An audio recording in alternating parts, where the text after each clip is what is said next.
Transversalidad, extrapolación y trasvase son las tres palabras más escuchadas en las últimas horas para referirse a lo que ha ocurrido en las elecciones en Andalucía, donde el PP logró una amplia mayoría absoluta.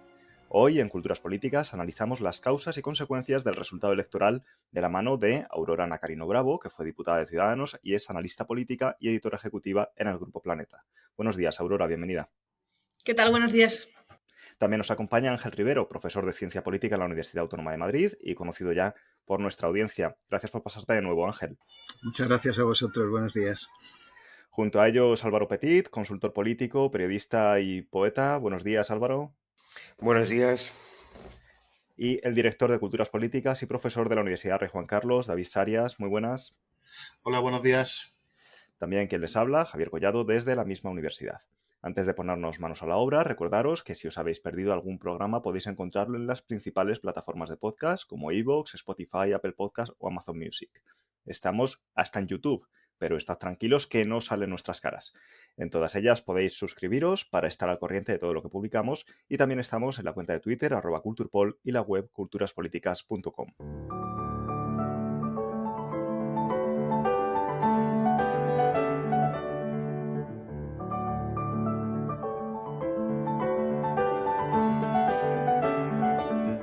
El Partido Popular ha doblado su representación en el Parlamento andaluz desde los 26 escaños de 2018 a los 58 que les aseguran una holgada mayoría absoluta.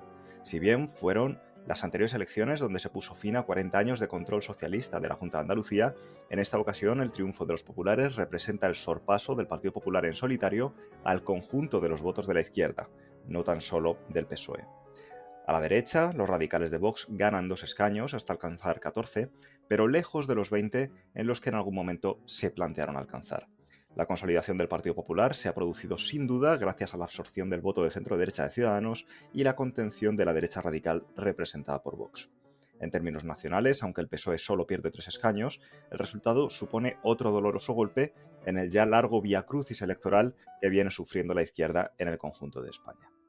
El gobierno socialista suma otro descalabro a los sufridos ya en Madrid y Castilla-La Mancha, que debilita aún más el liderazgo de Pedro Sánchez y sus posibilidades de terminar la legislatura.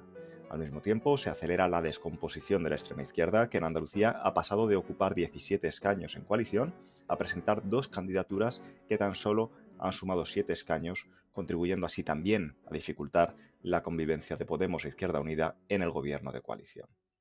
Tras esta primer repaso, estas primeras pinceladas, empiezo por preguntaros cuál diríais que ha sido el factor fundamental en la aplastante victoria de Juanma Moreno. Empezamos por ti, Aurora, si te parece. Bueno, yo creo que lo que han manifestado los andaluces en las urnas es que les parecía bien el gobierno que tenían. No querían cambiarlo, querían continuidad. Y eso explica, por un lado, el buen resultado de Juanma Moreno y, por otro lado, seguramente la frustración de las expectativas electorales de Vox, ¿no? Creo que esto lo ha explicado algunas veces muy bien Ignacio Varela, ¿no? El votante de Vox es un votante muy reactivo, muy de cabreo, muy que demanda cambio, muy confrontado a Sánchez y a lo que representa el sanchismo. Entonces, en escenarios de confrontación, de polarización, quizás se hace oír más, pero en un escenario como el andaluz, en el que la gente estaba razonablemente contenta con el gobierno, los votantes conservadores estaban contentos con el gobierno, creo que 2/3 de los votantes de Vox aprobaban el gobierno de coalición de Moreno. Querían continuidad. Oye, lo que funciona no me lo toquéis. Y eso explica por qué Moreno ha arrasado, por qué Vox ha estado por debajo de las expectativas y luego, por supuesto, pues vivimos un contexto de desmovilización de la izquierda que explica el descalabro, ¿no? del Partido Socialista, pero también de las izquierdas a la izquierda del Partido Socialista. ¿Para ti, Ángel?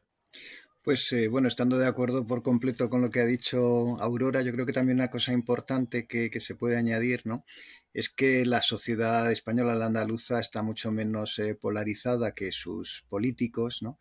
Y bueno, al estar en el gobierno Moreno, pues ha tenido la posibilidad de comunicarse directamente con los andaluces, escapar a este esquema maniqueo que ha intentado instalar el Partido Socialista, ¿no?, y también la extrema izquierda como opciones que estaban sobre la mesa, ¿no? La idea de que solamente existía la extrema derecha, ¿no? Y, en fin, esto que se ha llamado la alerta antifascista, etcétera, etcétera.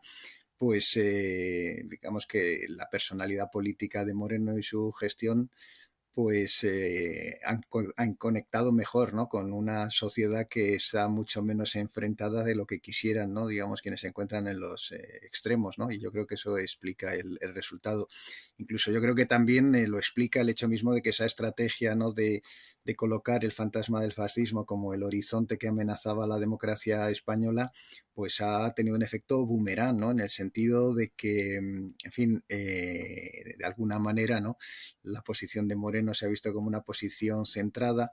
El hecho de que haya aparecido un partido a la derecha del Partido Popular ha centrado también el espacio de ese partido, ¿no? El hecho mismo de que haya desaparecido Ciudadanos absorbidos por el PP señala, ¿no? que en contra de esta idea de una bipolaridad, ¿no? Entre una izquierda que se presentaba como adalid de la democracia y una derecha que era encarnación del fascismo, pues la sociedad ha visto un mapa distinto, que es un mapa en el que hay dos extremos indeseables, ¿no? Que están en la izquierda y a la derecha, y un centro político que ha ocupado el Partido Popular. Yo creo que eso más o menos explicaría un poco el resultado de estas elecciones, ¿no? Álvaro. Yo,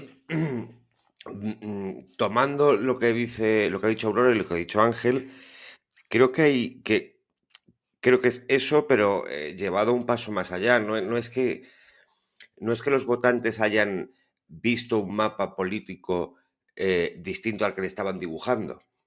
Es que creo que han desconectado de esas ideas. Es decir, se pretendía, y eso se ve bien, creo, en la campaña que ha hecho en general la izquierda y sobre todo las izquierdas o la izquierda del PSOE, ¿no? Estas dos formaciones, estas dos coaliciones, y es que han hecho una campaña vertebrada en torno al franquismo, al fascismo, ¿no? Y yo creo que directamente es que han desconectado, no es que hayan, es que no les apelaba. Entonces, eso por un lado, y por otro lado, que es, a mí es una de las cosas que creo que es la clave, y es que una persona como Juan Moreno, después de 3 años y medio de gobierno, sin ningún suceso extraordinario, más allá de la pandemia, que nos ha afectado a todos, ha conseguido pasar del 20% a superar el 40% del voto. Y lo ha hecho sin grandes ejercicios de pirotecnia, que es a lo que veníamos estando acostumbrados desde al menos la moción de censura.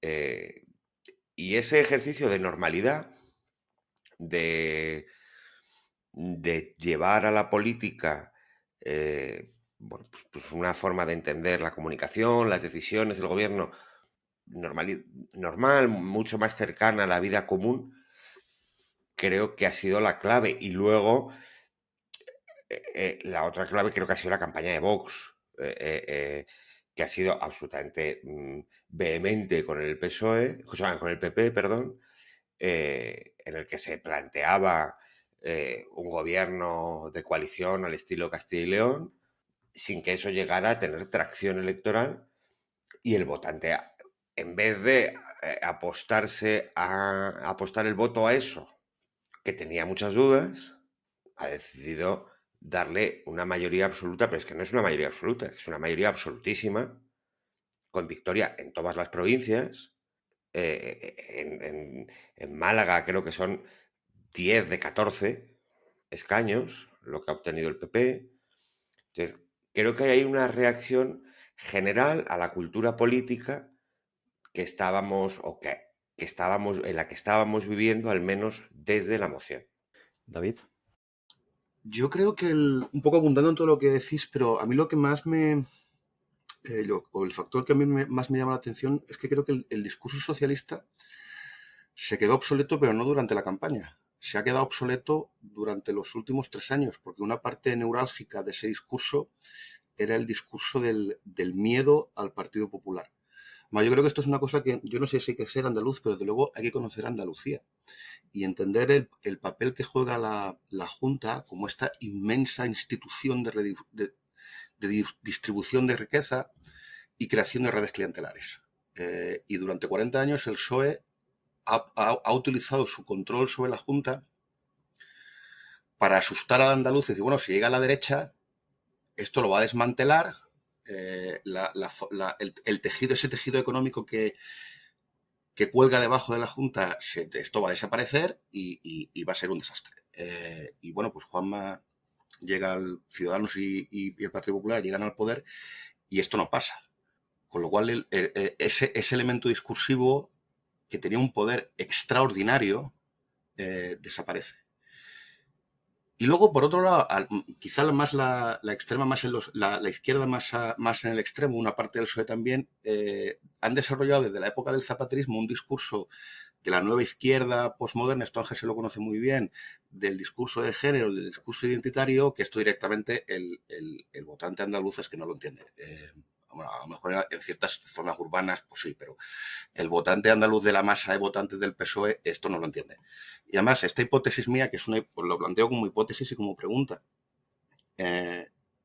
explica el nivel muy elevado de abstención. El votante que... A ver, al PP no le voy a votar pase lo que pase. Antes en la previa decía Aurora que los partidos políticos no son como equipos de fútbol, y muchas veces sí que lo son. Y en Andalucía más. Entonces hay un cierto votante que se queda en casa porque está desmotivado, porque el PSOE no conecta con su base, porque no es capaz, no ha generado los argumentos discursivos para conectar con su votante, y además, que yo creo que en esto estaremos todos de acuerdo, es que el gobierno de coalición, pues fundamentalmente lo ha hecho muy bien. Lejos de desmantelar la Junta, lo que han hecho es mejorarla. Y eliminar por lo menos algunas de las ineficiencias más evidentes. Y yo creo que una de las claves está ahí. Además, yo con esto cierro, cada vez que Vox, y se han pasado toda la campaña, decía Juanma es más de lo mismo, le estaban haciendo la campaña a Juanma. Pues sí, pues es más de lo mismo, en el sentido de pues es normalidad, no es una derecha que dé miedo, no es una derecha que susto, y es una derecha que gestiona muy bien. Y eso es lo que ha concluido el electorado. Tengo un gobierno que funciona y una oposición que es que no me da nada, no me da ningún motivo para desalojar a estos del poder. Os apunto una cuestión a este respecto porque, bueno, fundamentalmente habéis destacado la gestión, la perspectiva ideológica, la moderación de Juanma Moreno, de la que, si os parece, hablamos un poquito más adelante, pero generalmente las elecciones autonómicas, las autonomías que van al margen de las municipales, ¿no? Fundamentalmente, se suelen leer de antemano en clave nacional, y sin embargo me da la sensación de que estamos leyendo estas elecciones, especialmente después de tener ya los resultados, en una clave muy local.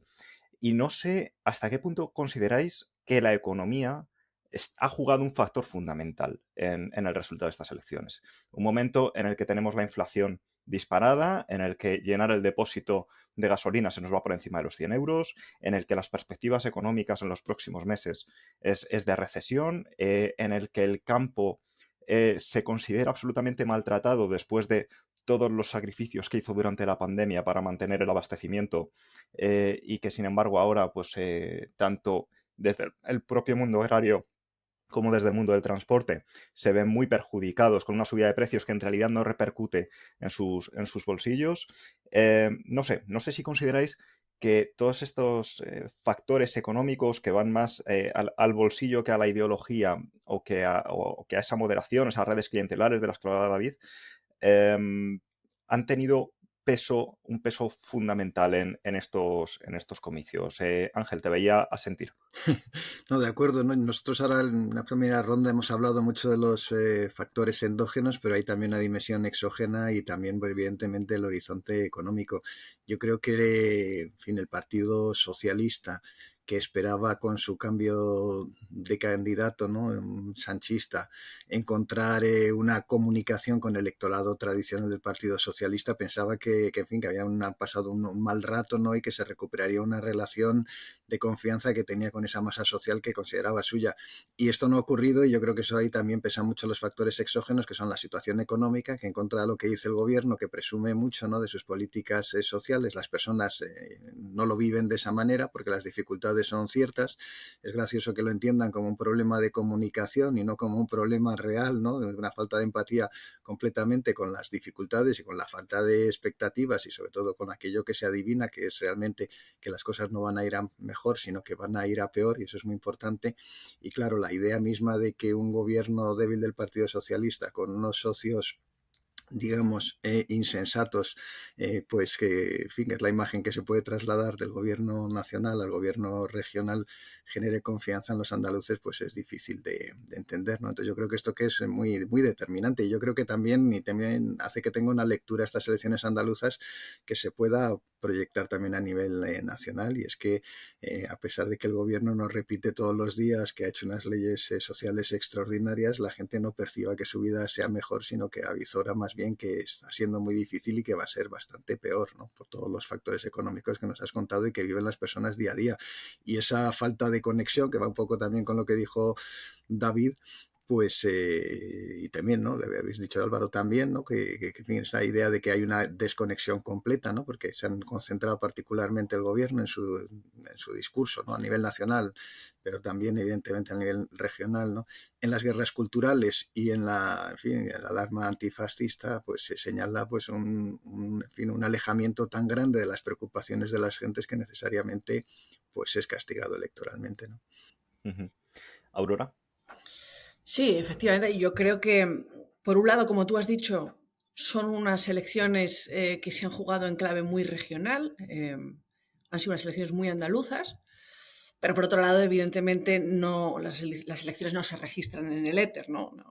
El contexto económico afecta, a pesar de que bueno, tenemos unos relatos políticos cada vez más postmaterialistas. Bueno, a la gente en su día a día, en su vida cotidiana, le sigue afectando la economía, y las tendencias macroeconómicas, desde luego, han jugado aquí un papel. No creo que eso nos permita exactamente extrapolar los resultados del Parlamento andaluz a un contexto de competición nacional, pero sí creo que todo esto genera una inercia, ¿no? Una dependencia de la senda, que dirían los cursis, y esto evidentemente le pone las cosas muy cuesta arriba al Partido Socialista para lo que viene, ¿no? Que va a venir, van a venir unas elecciones municipales y autonómicas el año que viene, y bueno, todo se le va a complicar mucho. Creo también que, que esto también evidencia que el Partido Socialista tiene un problema, por un lado porque, la imposición del candidato sanchista de Juan Espadas probablemente hizo un daño a la organización muy grande, ¿no? O sea, el precio de cargarse a Susana Díaz en términos de organización fue muy alto. Creo que probablemente hay un descontento muy grande dentro de las filas del Partido Socialista. Está relacionado con esto, pero también probablemente con la estrategia política que ha seguido Sánchez. Sánchez en un momento dado se da cuenta de que, si quiere gobernar va a tener que depender de partidos separatistas, de partidos nacionalistas, y eso genera una fricción y una violencia con gran parte de sus cuadros y sus votantes tradicionales, y eso es muy evidente en un sitio como Andalucía, ¿no? Donde seguramente las excursiones nacionalistas no le han gustado nada al votante, ni probablemente a los cuadros. Y por otro lado también creo, en línea un poco con lo que comentaba antes David, que el PSOE tiene aquí un problema, porque creo que podemos decir que, a pesar de que tradicionalmente se ha dicho que el votante socialista, o sea, el votante andaluz es un votante de izquierda, es un votante socialista, yo voy a defender aquí que el votante andaluz es probablemente un votante conservador, no tanto en lo ideológico, sino casi en un sentido muy, muy auxotiano, ¿no? De preferir lo familiar a lo desconocido. Durante mucho tiempo el PP era lo desconocido, ¿no? No sabíamos qué había al otro lado del horizonte de sucesos del cambio de gobierno. Bueno, pues hace 4 años se alcanzó el horizonte de sucesos, los andaluces vieron que no pasaba nada, y sí, parece que están muy bien instalados en este nuevo estado de cosas, y yo casi me aventuraría a decir que, que ese estado de cosas probablemente se va a quedar en el medio plazo, al menos, ¿no? Yo no veo un escenario en el que el PSOE pueda recuperar el gobierno en Andalucía a corto plazo. Y, perder una plaza como Andalucía para el PSOE es una herida mortal, ¿no? El PSOE ha tenido tradicionalmente 2 graneros de votos, que han sido Cataluña y Andalucía. sin Andalucía yo veo muy difícil que el PSOE pueda gobernar España. David. Sí, fijaos una cosa, es que el otro día tropecé en la revista Vanitatis, que es uno de los medios, como bien sabéis, políticamente más relevantes de este país, y me encuentro un publireportaje de uno de los candidatos que le define así: abogado, católico, taurino, familiar, y ya dentro del texto dice conservador directamente. Claro, esto podía ser pues Abascal o Fraga, pero no, es que es Juan Espadas. Está describiendo a Juan Espadas.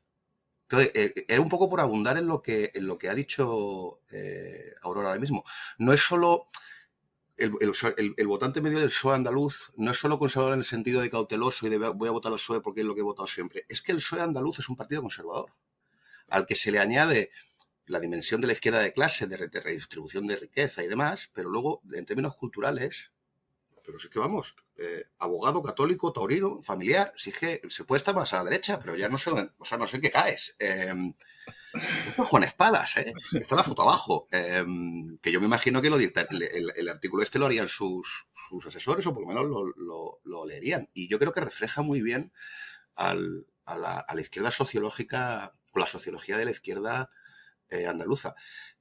Y a esto se le añade, y aquí sí es importante que yo creo la proveedora de la economía, que como decía Aurora, no, claro, las elecciones no se producen en el éter, ni se producen solamente en el contexto nacional. Es que el andaluz puede contrastar la experiencia nacional con la experiencia de gestión en Andalucía. Es un poco lo que le ocurre a Isabel en Madrid, que no es solamente que el gobierno central esté teniendo severos problemas, es que la gestión reciente de estos gobiernos autonómicos, pues comparativamente está muy bien. Bueno, ya se ha aventurado el gobierno nacional, sobre todo en el caso andaluz, de decir, bueno, las cosas a Andalucía le han ido bien porque hemos puesto el dinero, ¿no? Como si el dinero de los fondos europeos, los fondos de recuperación, venga del gobierno central, por otra parte, pero bueno.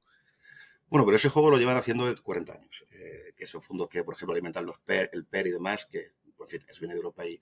Vamos, que sí, yo creo que son que son dos elementos fundamentales, y de verdad esta descripción de Espadas, yo creo que es un poquito incluso mira que yo soy andaluz, y los conozco a estos, en fin, es un poco alucinógena, y refleja muy bien el sitio donde queda las posiciones más extremas, ¿no? de estas guerras culturales, que un señor católico y familiar y taurino pues no entiende.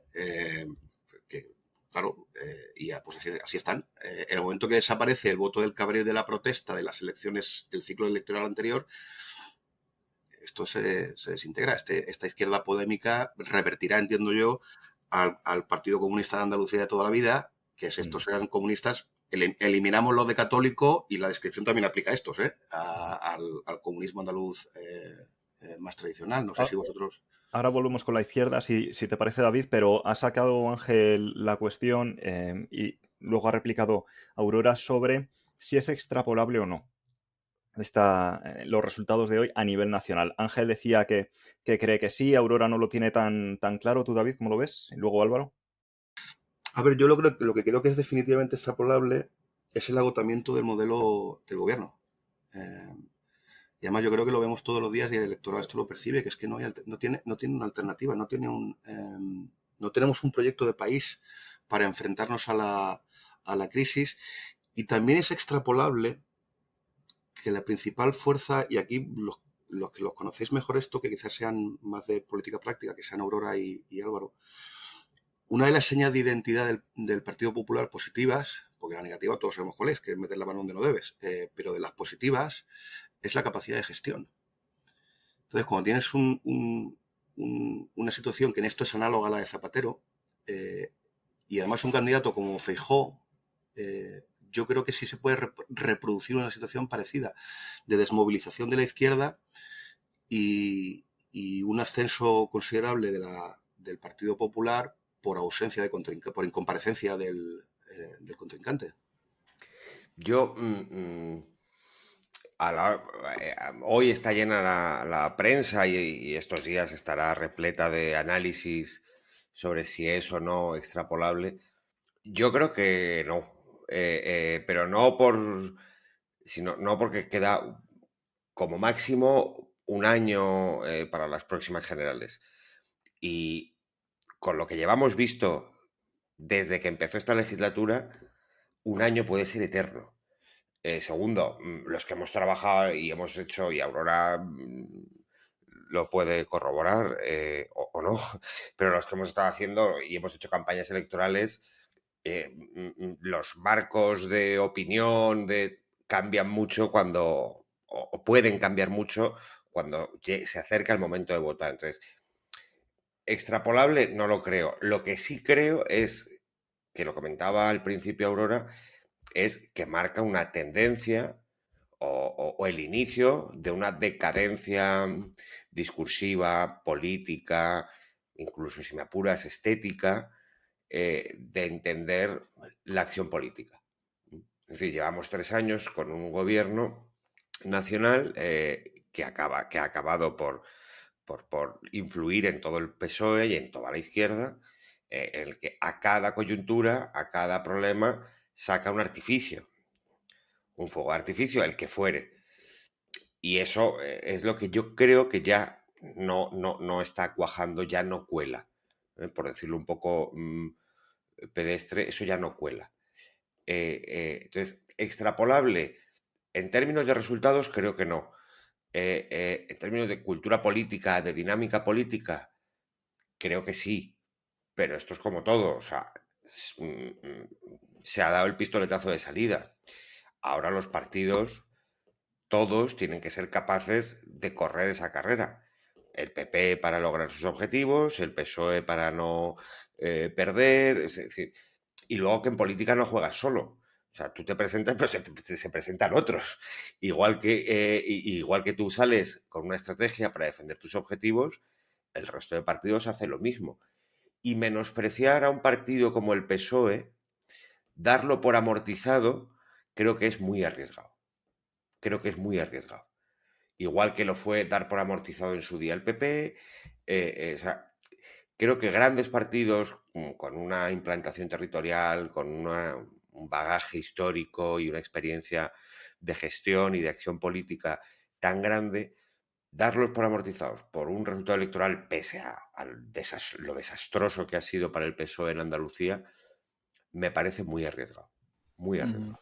¿Pero hablas de darlo por amortizado a nivel regional o a nivel nacional? No, a nivel nacional, o sea, dar por hecho que el PSOE, después de Andalucía, lo único que va a hacer es perder, perder, perder y perder y perder hasta la derrota final, es posible, no digo que no vaya a suceder, y es verdad que todo apunta a eso, pero creo que el PSOE, como estructura, como vehículo político, tiene mimbres y resortes suficientes como para ponerse en marcha.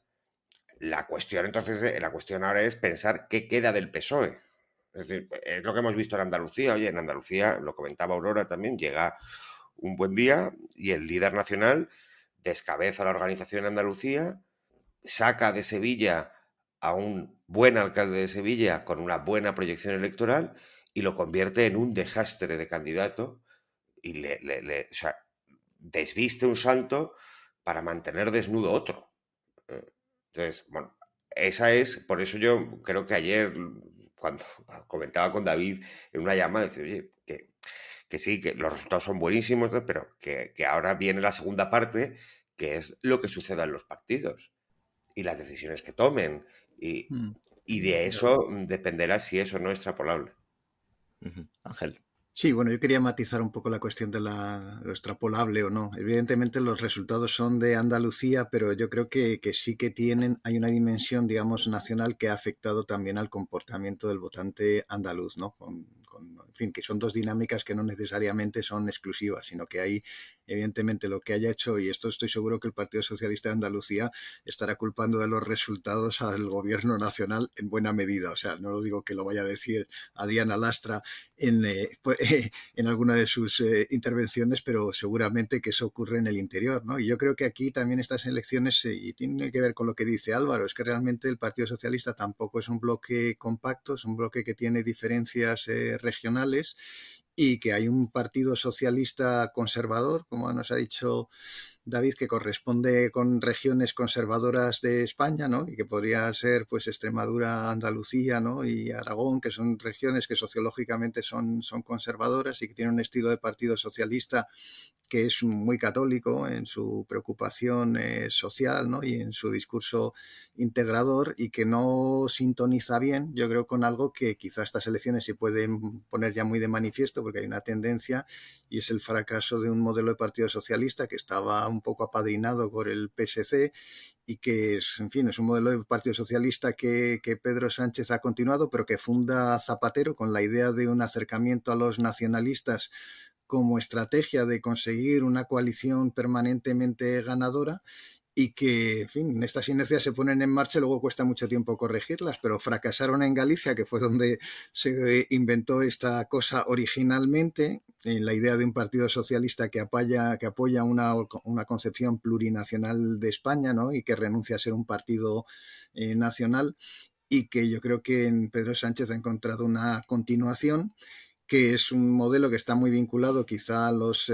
partidos socialistas, ¿no? En fin, del Levante, ¿no? Los catalán y quizá el valenciano ahora también, pero que está muy lejos ese discurso de aquello que le parece normal, digamos, al votante socialista de Castilla-La Mancha, de Aragón, de Andalucía y de Extremadura, que, ¿verdad? En fin, esto es grave porque, claro, esto señala una disociación entre dos maneras de entender el Partido Socialista en, en los pilares que lo convertían en una fuerza, digamos, electoral con posibilidades de alcanzar el gobierno, que eran Cataluña y Andalucía, ¿no? Digamos que estos dos pilares de alguna manera se han encontrado enfrentados con este proyecto de acercarse a los nacionalismos como estrategia para alcanzar el gobierno de una manera permanente, ¿no? Hablaba Álvaro de fuegos de artificio, se preguntaba qué queda del PSOE, tú ahora, Ángel, sobre el fracaso del modelo del Partido Socialista. No sé, David, si consideras que está el PSOE ante una crisis existencial similar a la que se ha encontrado el socialismo en otras partes de Europa, ¿no? Como hemos visto también la debacle hace ya años del PASOK en Grecia, el giro mucho más izquierdista en el laborismo británico, ahora con Corbyn a la cabeza. No sé qué te parece y si podemos establecer ahí comparativas también. Una cosa es que, además, lo estaba pensando cuando hablabais acerca de hacer analogías entre Andalucía y el resto de España. A mí la analogía que a mí me resulta interesante, y Ángel lo ha comentado en este podcast en alguna otra ocasión, es la analogía entre el Partido Socialista Español y sus equivalentes. La socialdemocracia a nivel europeo es que jamás se ha recuperado de la crisis del año 8. Probablemente por capilaridad, por estructura electoral. Quizá el partido que a mí me resulta, también porque lo conozco yo mejor, que me resulta más parecido son los laboristas, que tienen un proceso parecido de... El partido es capturado por su ala más a la izquierda, y es un suicidio electoral. O sea, son completamente inelegibles y además irrelevantes en la política nacional británica. Yo creo que en el PSOE, en el PSOE español hay una parte de esto. Yo no sé, y esto, Ángel, es una pregunta, si los socialistas franceses tienen la estructura de partido, o la de los italianos era remotamente parecida a la que puede tener el PSOE o los laboristas, si eran partidos tan sólidos, porque estos están arrasados. Y el PASOK igual. Es decir, la estructura del partido lógicamente es absolutamente fundamental, pero al final un partido son ideas. Y cuando un partido deja bueno, son ideas y capacidad de alcanzar el poder, las dos cosas. Y cuando tú pierdes las dos cosas, desapareces, por mucha estructura que tengas. Efectivamente, sí. Y yo al PSOE, por enlazar con lo de Álvaro, yo al PSOE, para que el PSOE se regenere antes, digamos, del fin de legislatura, lo primero que tendrían que hacer es deshacerse de Pedro Sánchez. Esto evidentemente no va a ocurrir, es una contradicción en términos, ¿no? Pedro Sánchez saldrá cuando haya elecciones, o inmediatamente antes o inmediatamente después, pero no a medio camino para salvar al partido. Y luego, yo creo que al PSOE no se le puede ver, y con esto cierro, no se le puede ver ya como un ente aislado, igual que al PP tampoco. Al PSOE hay que entenderlo dentro de un contexto de izquierdas, de un bloque mucho más diverso, y lo que desde luego sí que es análogo entre lo que ha ocurrido en Andalucía y lo que está ocurriendo a nivel nacional es la descomposición total y absoluta del espacio ese que tradicionalmente ocupó Izquierda Unida, que luego se fragmenta. Ángel ya me va a decir que no, que estoy diciendo tonterías. Bueno, a ver, Ángel, me ha puesto nervioso. Ahora no sé qué iba a decir. No, ese espacio que además otrora siempre ha sido fragmentario, pero bueno, Izquierda Unida, liderada por el Partido Comunista, le da cierta consistencia, irrumpe Podemos, aquello salta por los aires, y ahora el espectáculo dantesco de que si Yolanda o la ministra Montero, y a ver quién le hace más la pelota a Pedro y no sabemos quién va a sacrificar, esto hay que entenderlo así, y esa desintegración yo sí que creo que tiene difícil reversión a corto plazo. A medio plazo ese espacio va a estar siempre ahí.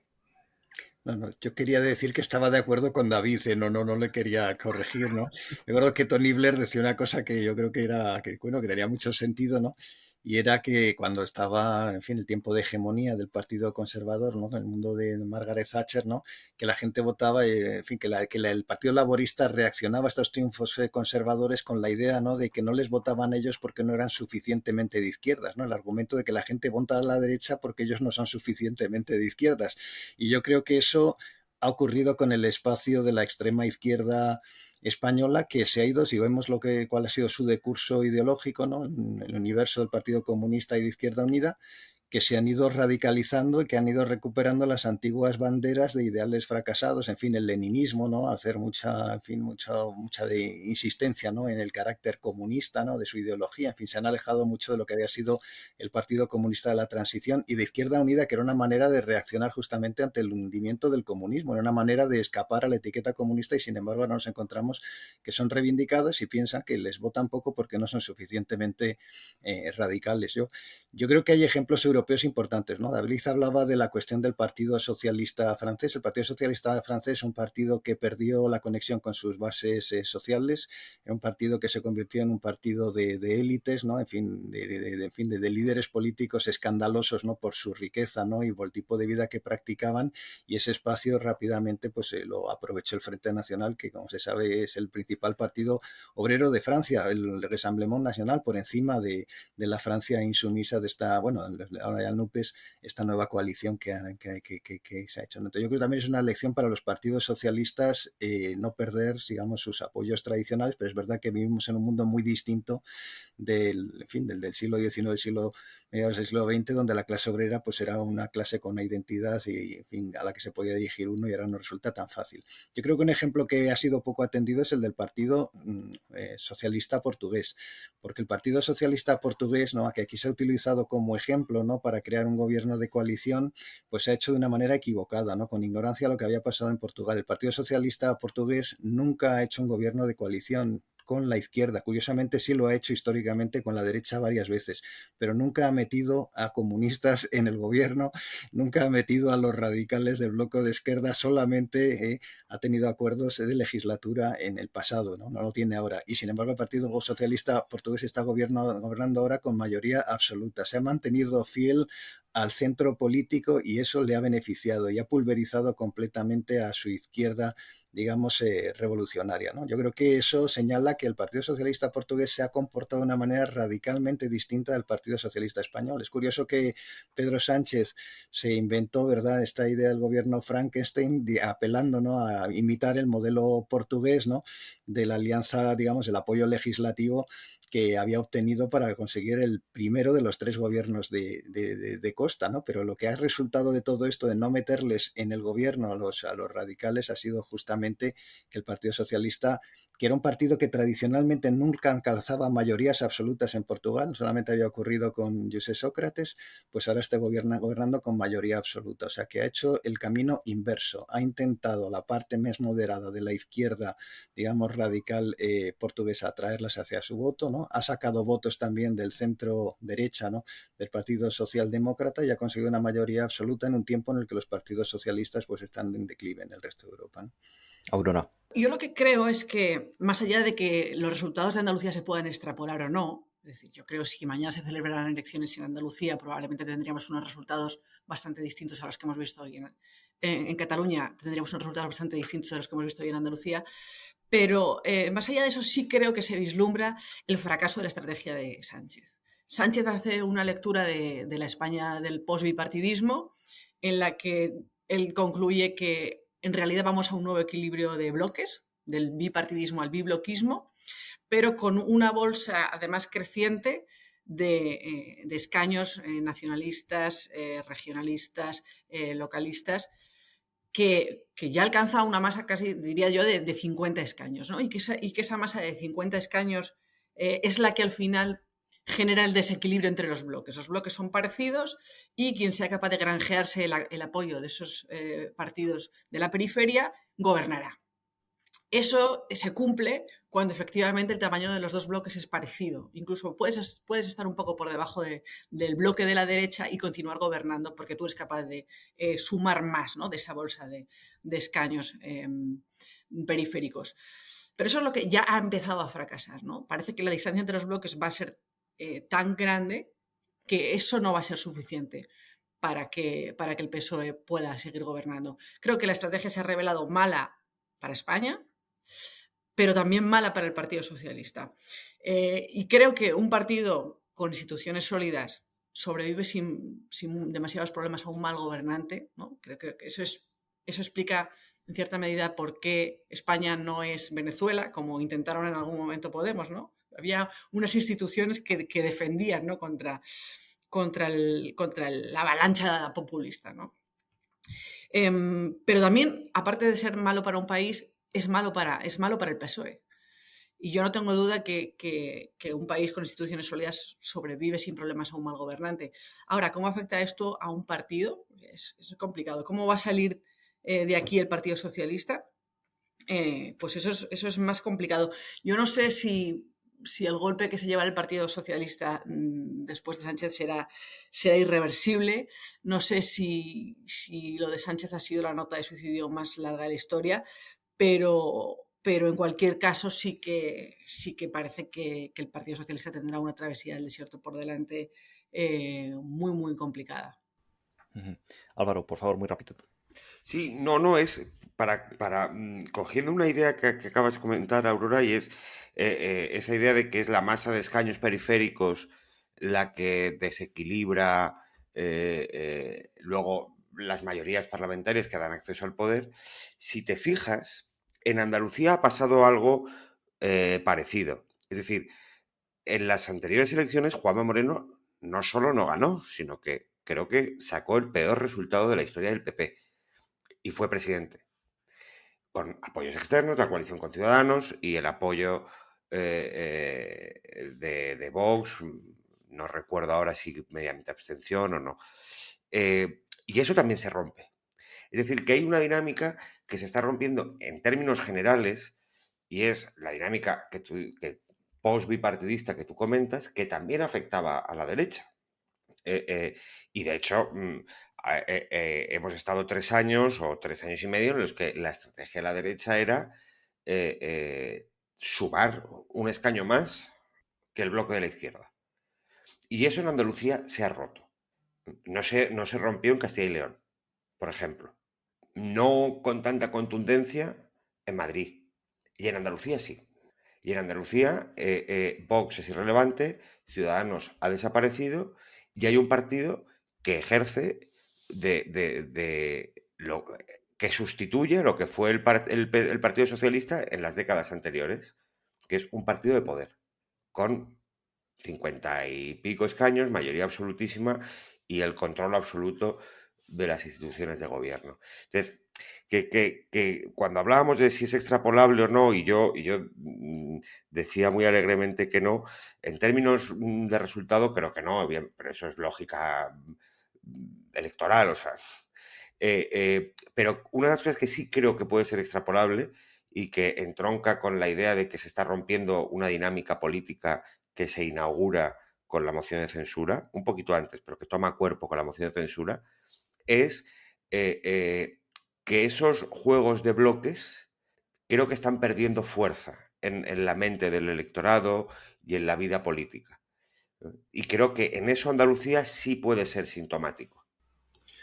Álvaro, un segundo aquí. Es que además me ha llamado la atención cuando habrá dicho que Vox es irrelevante, es la palabra que has utilizado. Pues es que es una palabra que desde anoche ha sonado varias veces y estamos hablando del tercer partido más votado, ¿eh? Lo de la Sí, irrelevancia. pero eso es relevante si el tercer partido más votado tiene capacidad de influencia en las decisiones del gobierno. Ya, En la ya, vida pero política, en la vida práctica, Juanma Moreno no va a necesitar a Vox para sí, nada. Salvo por que eso, pero quieran reformar el Estatuto de Andalucía, pero vamos a que creo que ahora matizar. mismo En suman, principio pero no parece. Te digo que vamos a matizar que irrelevante en el muy corto plazo y desde el punto de vista de gestión pública, ¿vale? Pero para todo lo demás, yo vivo en el terror con Vox.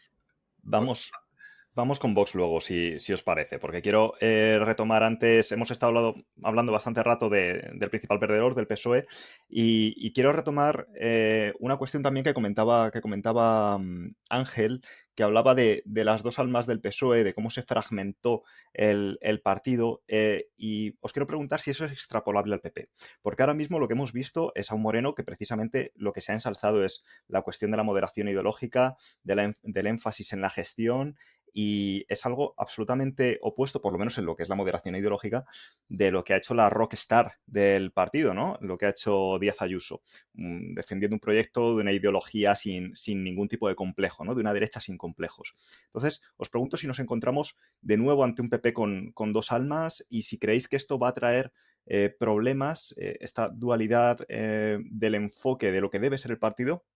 Y empiezo por ti, Álvaro, si esto va a traer problemas en el futuro al PP. Creo que no va a tener problemas. Primero porque creo que es coherente con la historia del PP. Es decir, creo que en la historia del PP los momentos un poco más extraordinarios son aquellos en los que se da una homogeneidad absoluta en el partido. Segundo, yo la diferencia de estilos no creo que degenere en incompatibilidad. ¿No? Bueno, Ayuso tiene un estilo distinto, con un electorado distinto, en unas circunstancias distintas. Y porque ella misma ha planteado una estrategia y un liderazgo político distinto de confrontación con el gobierno central, no con la oposición autonómica. Entonces, en ese punto, la proyección y el discurso y las propuestas son distintas. No creo que eso vaya a generar ningún problema, y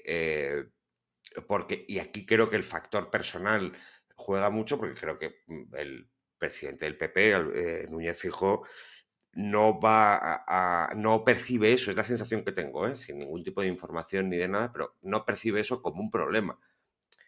Genera tensiones, pero bueno, es que tensiones se generan en todas las organizaciones humanas más o menos grandes. O sea, da igual que sea la universidad, un club de amigos, una empresa, la iglesia o una comunidad de vecinos. O sea, pero eso es impepinable. Pero no creo que vaya a generar ningún problema. Porque además, la dinámica o la estrategia o el discurso que ha llevado Juanma Moreno durante la campaña, en muchos casos empleaba como referente lo que se hacía en Madrid. Y la bajada de impuestos, o sea, la bajada de impuestos es como la idea fetiche, ¿no? Con la que el PP trabaja habitualmente. Bueno, pues la referencia en eso era la propia tarea que había hecho el gobierno autonómico y lo que se estaba haciendo en Madrid. Entonces, no creo que genere problemas, sinceramente, ¿eh? Al contrario, creo que les da, aporta el PP, o sea, el PP siempre, y esto eh, Ángel lo sabrá mejor que yo, pero creo que el PP siempre ha alcanzado el gobierno impulsado, eso le pasó a Aznar, impulsado por las victorias territoriales, le impulsan una victoria nacional. Y en esas victorias territoriales hemos visto perfiles muy distintos, en las que bueno, pues convivían un perfil de político en la Comunidad Valenciana, otro en el País Vasco, otro en Cataluña, y han contribuido siempre a la victoria. Entonces, no creo que genere ningún problema, y menos a un año prácticamente de las próximas elecciones. Si no se Ángel, ¿cómo lo ves? gobierna, ahí veremos, pero en principio no creo. Bueno, yo, en fin, también estoy de acuerdo con lo que dice Álvaro, ¿no? Yo creo que cuando he hablado antes de las dos almas del PSOE me refería a cuestiones fundamentales, ¿no? Como la organización territorial del Estado y a la visión del propio partido como un partido nacional o como una especie de confederación de partidos, digamos, regionales o, si quieres, nacionales, ¿no? Porque el adjetivo nacional lo utiliza el propio Partido Socialista de Cataluña para calificarse a sí mismo, ¿no? Entonces, yo creo que ahí eran diferencias no de estilo, ¿no? y de liderazgo político, sino diferencias sobre temas cruciales y fundamentales que señalan un abismo entre unos líderes regionales del Partido Socialista y otros. Eso yo creo que es la cuestión importante. Yo le atribuyo a Zapatero el haber iniciado esta senda, ¿no? Que empezó muy mal, ¿no? Con el gobierno de Turiño en Galicia, y que sin embargo el Partido Socialista ha preservado, pero es cierto que el propio Pedro Sánchez jugó al principio, ¿verdad?, con la bandera nacional, etcétera, etcétera, y después pues cambió porque, en fin, su pragmatismo y su búsqueda del poder a toda costa pues le llevaron a otros sitios, ¿no? Pero, en fin, forma parte de esa inercia que era extraña originalmente al Partido Socialista, digamos, del tiempo de la transición y de la hegemonía socialista de Felipe González, ¿no? Yo creo que eso es una cosa muy distinta. Yo creo que al Partido Popular, por el contrario, le beneficia tener cierta flexibilidad regional en sus líderes, porque es que tenemos que reconocer, ¿no? Y esto yo creo que también es un problema de Vox, que España es un país con regiones distintas, sensibilidades distintas, ¿no? Y en fin, y esto pues aparece claramente en lo que ocurre en Galicia, que es una sociedad conservadora respecto a Vox, ¿no? Donde no tiene ninguna cabida, y en fin, y otras sociedades más urbanas y quizá menos tradicionales como Madrid, que buscan otro tipo de liderazgo. Yo creo que el problema del Partido Popular sería intentar hablar con con un estilo político, no en las cuestiones fundamentales, que van a estar de acuerdo, evidentemente. Es un partido europeísta, el Partido Popular, no lo es Vox. Es un partido que defiende el sistema autonómico, cosa que tampoco defiende Vox, y esto lo participan de ello todos los líderes del Partido Popular regional, pero los estilos políticos deben acomodarse a las diferencias regionales. Yo creo que eso es perfectamente razonable, ¿no? Aurora, ¿coincides? Yo no hablaría de dos almas en el PP. Yo creo que fundamentalmente porque el PP para gobernar no tiene la necesidad que ha tenido Sánchez. Sánchez ha tenido la necesidad de poner en práctica una estrategia que hace que para ganar en ciertos sitios te desgarres por otros. Es decir, la estrategia de acercamiento de Sánchez a los nacionalistas ha desgarrado al Partido Socialista en sitios como Andalucía, es lo que estamos viendo. Ha desgarrado, yo me atrevo a decir, al país entero. Pero eso en el PP no va a pasar.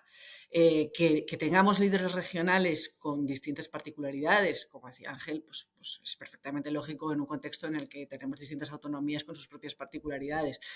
Yo no diría que el PSOE, que el PP de Moreno y el PP de Ayuso son cosas distintas, son estilos distintos, pero también es verdad que las campañas electorales se producen en momentos distintos. A mí la campaña madrileña me parece que tiene lugar en un contexto todavía de pandemia. Recordemos que la pandemia produce, primero, en España tenemos la peor recesión del mundo en términos económicos, y una primera ola con una mortalidad absolutamente desbocada. En ese contexto, Sánchez intenta, de algún modo, diluir su responsabilidad poniendo en marcha aquella cosa de la cogobernanza, si os acordáis. Aquello de la cogobernanza lo que hace es afilar muchísimo el perfil de los gobiernos autonómicos, porque da peso a los ejecutivos. El Parlamento se cierra, el legislativo deja de tener peso en la vida política española y se afila mucho el perfil de los ejecutivos, especialmente el madrileño. De tal manera que casi tenemos en las elecciones madrileñas un choque de ejecutivos. Era casi una elección nacional en la que se enfrentaba Ayuso contra Sánchez, ¿no? Era un plebiscito sobre el sanchismo.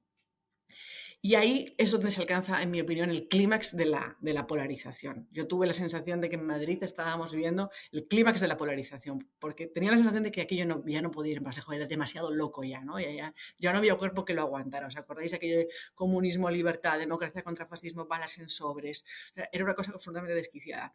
Es un contexto muy distinto, creo, del que se da en Andalucía, con una polarización más baja.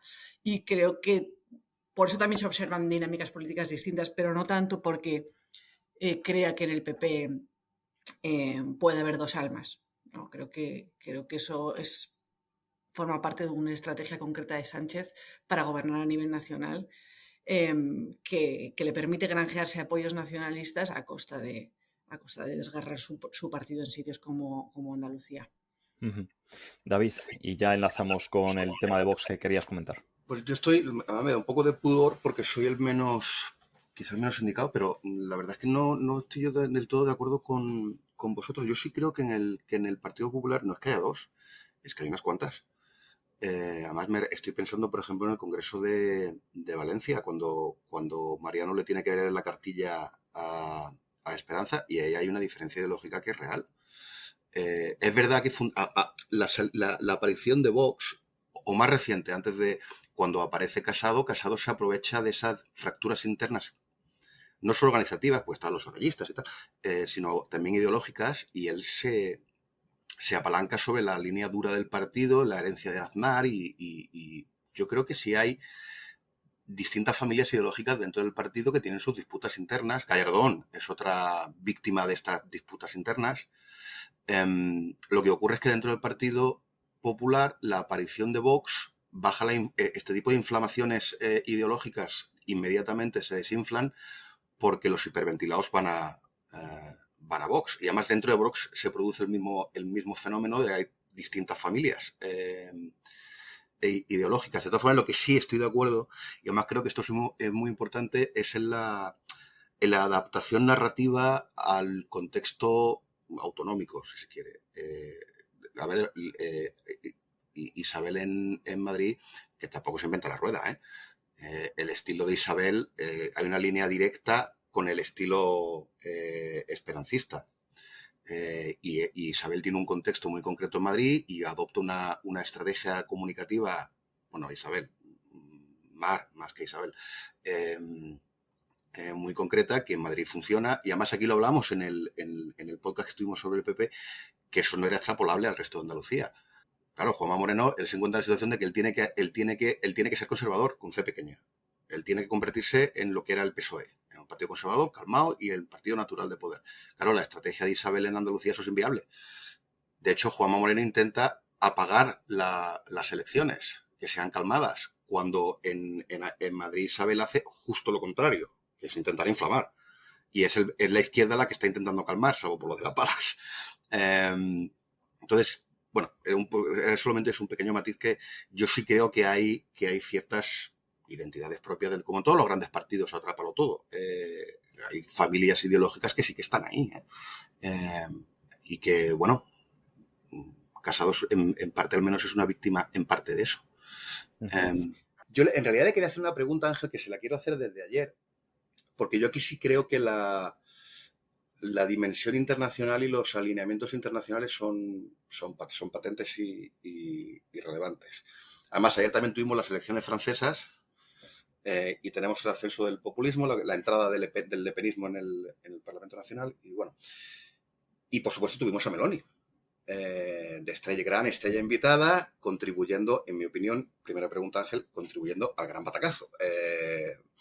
Porque Vox no se han enterado de lo que sí se entera Juanma Moreno, que es de que el andaluz no va de cosas radicales, el andaluz va de cosas conservadoras. Entonces, mi impresión, a ver si te lo consigo explicar más o menos con claridad y con brevedad. España se incorpora tarde a la dinámica político/electoral en la que están los países de nuestro entorno. El populismo tarda en llegar, el bipartidismo tarda en saltar por los aires. Y yo me pregunto, que así a bocajarro va a sonar un poco raro, y yo me pregunto en qué medida lo de Andalucía puede ser que por una vez nos pongamos en cabeza. Y lo de Andalucía sea un primer síntoma en unas elecciones pequeñitas, regionales, muy peculiares, del agotamiento de ese fenómeno, que parece que por lo de Francia no. Pero bueno, en el que este populismo de la derecha radical pues deja de conectar.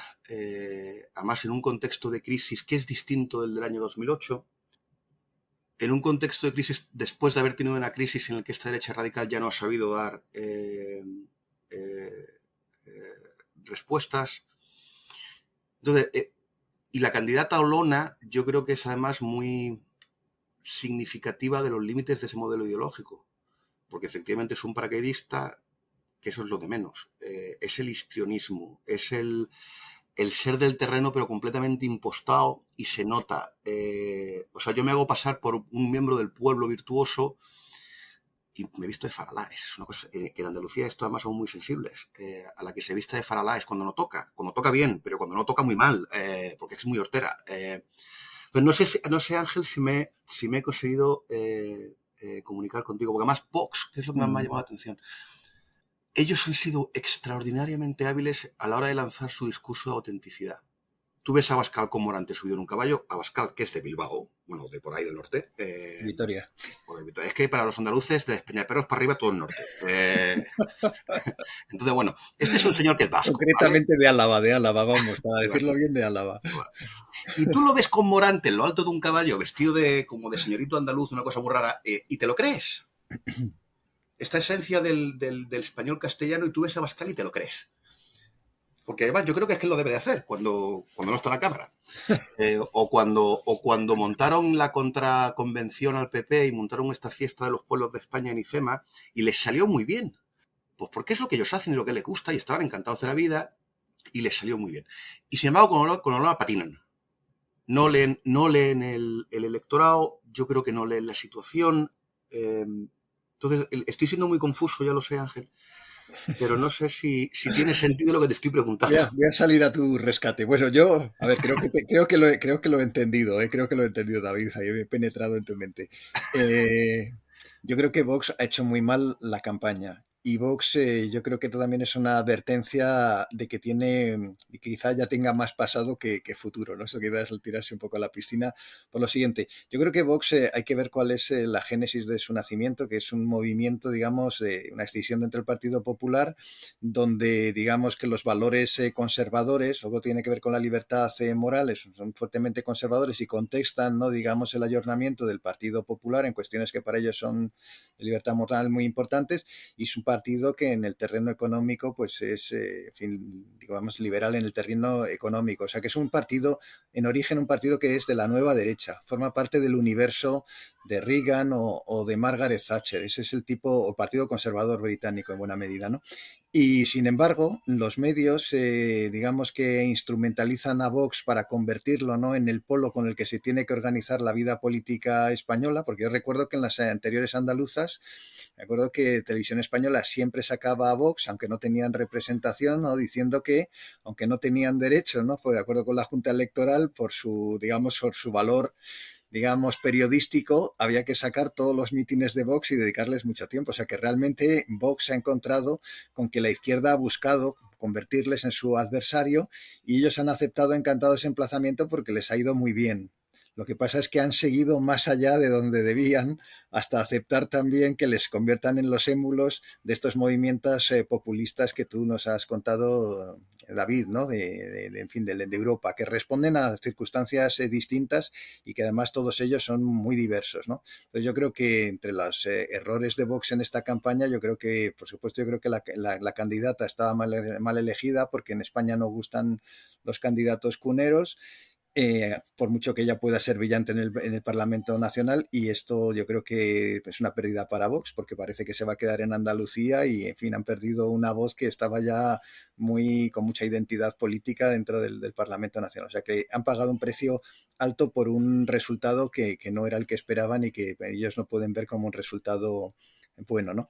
Pero es que llevarse a la Meloni allí, que forma parte del contexto italiano, gritando, ¿no?, en fin, esta manera gritona de hacer política, totalmente incomprensible, ¿no?, porque es la búsqueda de una, digamos, una alianza editorial para que se vea una alianza, digamos, política, ¿no?, que señale que Vox tiene una dimensión europea que se puede comparar con otros movimientos, en fin, una especie de normalización de Vox en ese universo que justamente es al que le ha querido llevar la izquierda gobernante, que es convertirlo, ¿no?, en los representantes en España de este nacional populismo. Yo creo que ahí Vox han picado el anzuelo, o sea, se han quedado tan contentos, ¿no?, de que les convirtiesen en la verdadera alternativa a sus propias políticas, que han querido convertirse en la caricatura que se había presentado de ellos, y lo han aceptado como identidad propia. Entonces yo creo que eso ha sido un error absoluto. No estoy seguro, digamos, que esto aquí en David sí que discrepo, ¿no?, en la medida en que esto señale que que la pleamar, ¿no?, digamos, del populismo ha llegado a su final, porque yo creo que no, o sea, realmente el discurso político español está muy contaminado del populismo, se está haciendo populismo desde el gobierno constantemente, no solamente por los ministros, digamos, de Podemos, sino por casi todos ellos. Y sin embargo, bueno, yo creo que la noticia positiva es que un discurso no populista como que es integrador, porque el discurso populista es un discurso que busca la polarización, ¿no?, entre el verdadero pueblo y sus enemigos, etcétera, etcétera, ¿no? Se puede ser más o menos demagogo, pero no necesariamente populista, ¿no? Entonces, un discurso no populista como respuesta al populismo, que es un poco lo que ha pasado con el PP en Andalucía, pues sí señala que quizá el populismo como discurso empieza a tener un cierto, o a producir un cierto agotamiento en España, ¿no?, que estamos un poco cansados de, en fin, del pueblo y la casta, de la moralización constante de la política española, de convertir a los adversarios políticos en inelegibles en términos morales, ¿no?, porque son fascistas, porque son franquistas. En fin, yo creo que ha habido una estrategia de llevar todo esto al primer plano de la política, y si era necesario sacar volando a Franco, se le sacaba de su tumba para que digamos, este sector, ¿no?, conservador de la opinión pública española, se movilizase y se hiciese visible políticamente, con el ánimo de que eso crease una imagen de la derecha que la hiciese inelegible. Pero quizá que eso ha quedado ya, se ha producido una saturación, digamos que la alerta antifascista ya la gente no se lo cree, ¿no? Se ha llamado se ha dicho tantas veces que venía el lobo, ¿no?, que ya la gente pues no se preocupa por esto, ¿no? Y yo creo que eso sí que señala, sí es verdad que puede señalar un fin del ciclo populista en España, ¿no? Lo vemos claramente en Podemos, que ha vuelto a ser lo que era, ¿no?, Izquierda Unida, pero una Izquierda Unida peor que la que existió originalmente, cuando ellos buscaban, ¿verdad?, hacer algo más moderno, actual, democrático, etcétera, etcétera, y todos los viejos vicios se han reproducido, y electoralmente pues va camino de la misma marginalidad que tuvo en el pasado. Y en relación al populismo de la derecha, pues, en fin, es quizás un poco prematuro para decirlo, ¿no?, pero yo creo que Vox ha perdido su identidad original como partido conservador, no partido de centro, sino un partido más bien claramente de la derecha. Ha querido ser el representante en España de estos populismos extravagantes del resto de Europa, con los que tiene relaciones más o menos complicadas, porque ellos han querido presentarse también como los Orbán de aquí, de España. En fin, estos son sus héroes, pero yo creo que eso es un error, porque esos movimientos políticos y esos liderazgos políticos responden a circunstancias muy distintas de la española. Es una locura, digamos, yo creo que es una insensatez intentar replicar esos modelos aquí, y con ignorancia de quiénes son sus votantes y por qué les han votado, ¿no? Aurora.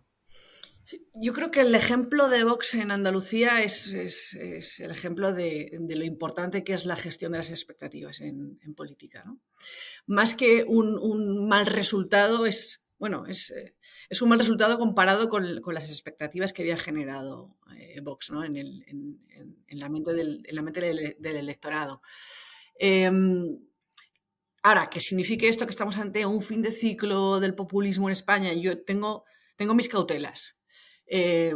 Lo que sí que nos debería llevar a concluir es que probablemente ha habido un desajuste de las expectativas con respecto a dónde podía llegar Vox. Es decir, probablemente Vox nunca fue un partido de mayorías, como alguien pensó alguna vez. Probablemente Vox nunca podría haberse convertido en la referencia del bloque de la derecha, en el partido hegemónico de la derecha, pero eso no significa que sea un partido que vaya a desaparecer. En primer lugar, porque sabemos que los partidos populistas de extrema derecha gozan de buena salud en Europa, y no parece que España pueda tampoco considerarse una excepción, aunque tengamos nuestras propias dinámicas. En segundo lugar, porque creo que Vox sí tiene una cosa que no han tenido otros partidos, como por ejemplo Ciudadanos. Vox sí tiene un vínculo emocional estrecho con su electorado. O sea, está unido a su electorado por valores fuertes, está unido a su electorado por cuestiones morales fuertes, y eso genera un vínculo y una adhesión que es más difícil de quebrantar, digamos, que aquella que se da entre los votantes de partidos que se perciben como instrumentales, como pudo ser en un momento dado Ciudadanos. Ciudadanos era un partido que en cierto momento se percibe como necesario para un cambio, para una regeneración, para una reforma, o para plantar cara a un nacionalismo que campa a sus anchas, pero no tiene una identidad sólida, ¿no?, ideológica, que sí tiene Vox, y creo que puede ser un anclaje para sus votantes, pero seguramente en unos términos más contenidos de lo que algunos de lo que algunos pensaron en algún momento, ¿no? Es verdad también lo que decía Ángel, ¿no? Que Vox es un partido con ciertas particularidades que lo diferencian de otros partidos populistas que han surgido en Europa. Porque por un lado es conservador en sus valores, pero al mismo tiempo ha sido, o al menos originalmente lo era, aunque ha intentado corregir eso, un partido muy, muy liberal en lo económico. Los partidos que hacían fortuna en Europa desde el populismo de derecha eran eso que hemos dado en llamar eso del chauvinismo del estado de bienestar. Es decir, estado de bienestar sí, pero solo para los de casa, solo restringido a los nacionales, conservador en los valores, mucho más social en lo económico.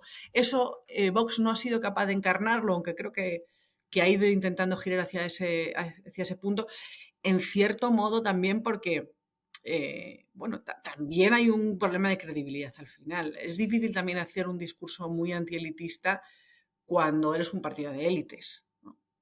Y eso creo que sucede en Vox. En todo caso, pinchazo en Andalucía, sí. Frustración de expectativas, sí.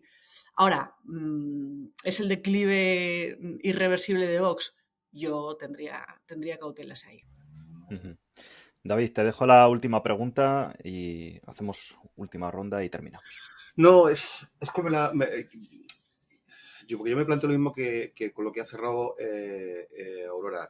Ángel, yo tengo... La clave de Vox, que es la principal diferencia que tiene con sus análogos, es que es muy joven.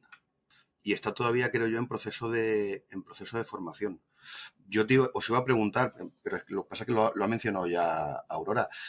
Vox ha hecho un intento desesperado por emular al lepenismo en esta política de, ¿cómo la ha llamado Aurora? De chauvinismo del estado de bienestar. Eso es que me parecía una cosa maravillosa. Y además, en el caso de Vox, enraiza con su alma falangista y proletaria. Se manifiesta además muy bien cuando de repente se desmarcan apoyando a los trabajadores violentos, por cierto, de Cádiz, creo recordar que era. Lo que pasa es que están teniendo dificultades para para articularlo, porque luego tienes a Iván Espinosa de los Monteros, ¿no? Y este discurso más liberal, más globalista. Lo anterior se reconcilia muy bien con Hermann Tersch y Bouchardet y todo este discurso contra la élite global. Entonces yo era simplemente volver a pediros que elaboréis un poco, porque yo creo que sí, Vox sí lo ha intentado, crear este lepenismo a la española. Lo que pasa es que no ha tenido tracción en Andalucía. Entonces yo me pregunto si es que llegan tarde. Si se debe a eso, se les ha pasado el arroz. Aurora apunta muy bien a que en el resto de Europa gozan de buena salud y nos remitimos al caso francés de nuevo, es que no lo acaban de demostrar ahora. Entonces, pues bueno, un poco abundar en lo mismo. Si no han llegado tarde o están operando en un sistema, el español, que luego resulta que después de todo, si somos la excepción europea, y es que tienen el techo que tienen y ahí se van a quedar. A diferencia de en Francia o en Italia. Ángel. Bueno, la verdad es que yo creo que vamos, que sí que tiene bastante sentido lo que dices, ¿no? El Frente Nacional, ¿no? Ahora el Rassemblement National fue creado en 1972.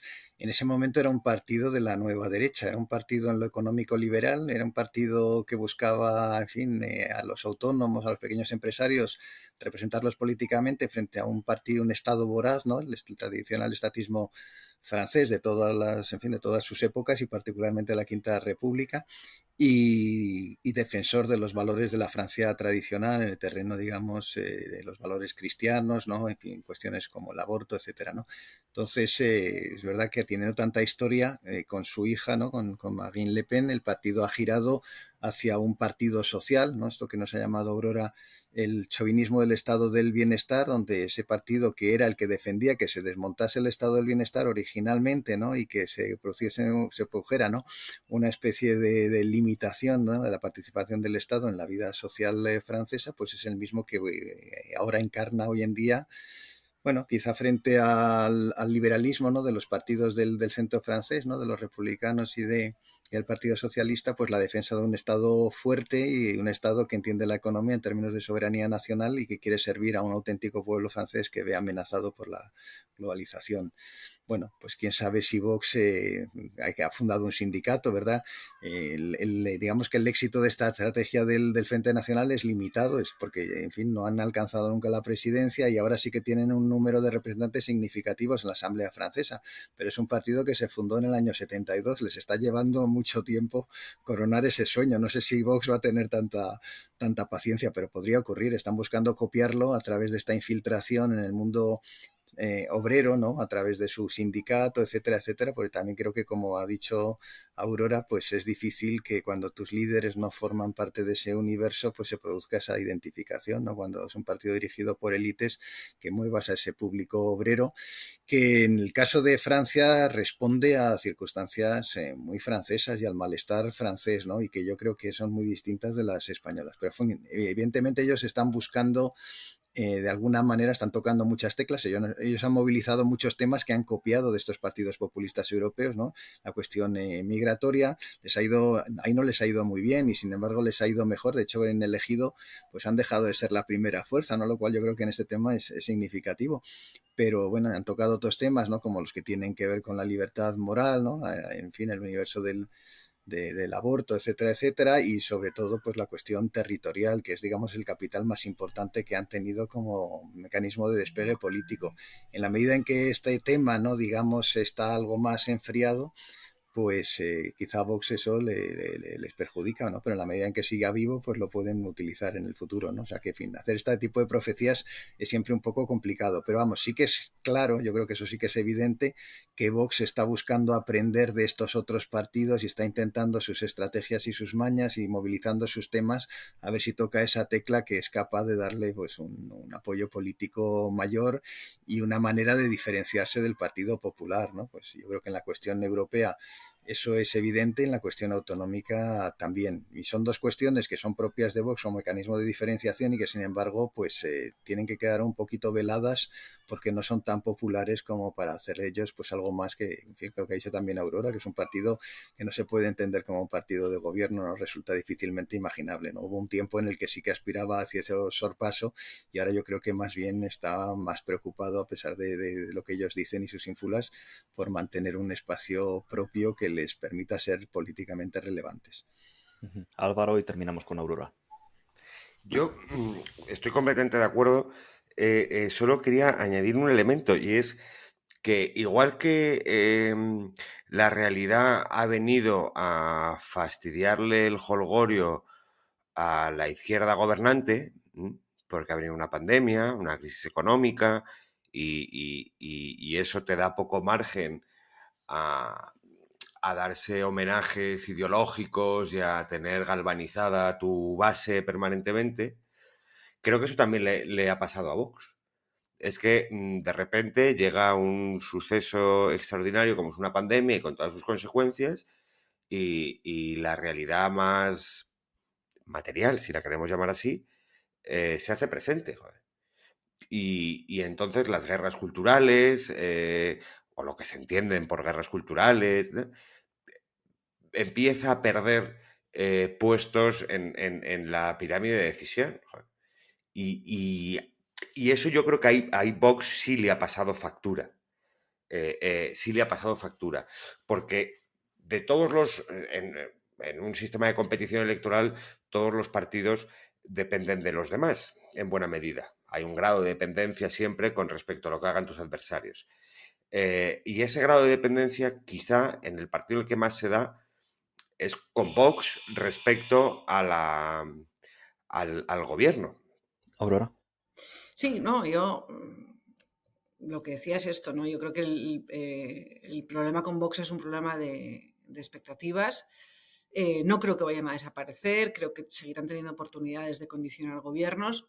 Probablemente en una elección nacional crecerán respecto a su situación actual en el Parlamento, pero bueno, tienen que asumir que no van a ser un partido de mayorías como algunos se creyó, ¿no? Todos los partidos, cuando les va bien electoralmente, bueno, tienen estos sueños de grandeza que a veces les perjudican. Pasa algo también con Ciudadanos. Ciudadanos en un cierto momento cree que puede ser un partido que reemplace al Partido Popular y ahí empiezan todos sus problemas.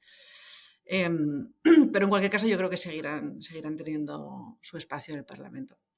Muy bien, pues lo dejamos aquí por hoy, si os parece. Muchas gracias por haber pasado estos minutos con nosotros, Aurora y Ángel. Esperamos que os lo hayáis pasado bien. Muy bien, oye, encantado de veros además a toda Aurora, que hace un montón de tiempo que no nos veíamos. A ver si nos vemos, Ángel. Álvaro, David, todavía no os dejo iros de vacaciones, así que os espero en el próximo programa también. Muy bien. Muchas gracias. Os habló Javier Collado. Recuerda que puedes suscribirte a nuestro programa de forma gratuita en las principales plataformas de podcast como iVoox, Apple Podcasts o Spotify, y puedes estar al tanto de lo que hacemos en Twitter en la cuenta @culturpol y en nuestra web culturaspolíticas.com. Hasta el próximo programa.